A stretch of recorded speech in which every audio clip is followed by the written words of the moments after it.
So my biggest takeaway from today's workshop is the importance of tapping into emotion when you're identifying your problem.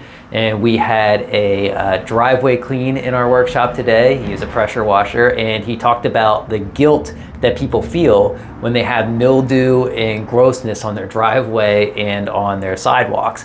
And thinking about writing about that, it was like the perfect, problem, right? It's like you have that grossness that's in your house, but what do you feel? Right? You feel guilty that your house doesn't look that good, and it might be your HOA might be coming down on you, or it just doesn't look quite as good as the neighbors. And so it's that feeling that you can tap into in your content and then help people call driveway clean. So it was a lot of fun working with everyone today. If you need any help with your content or would like to join one of our workshops, you know how to find us.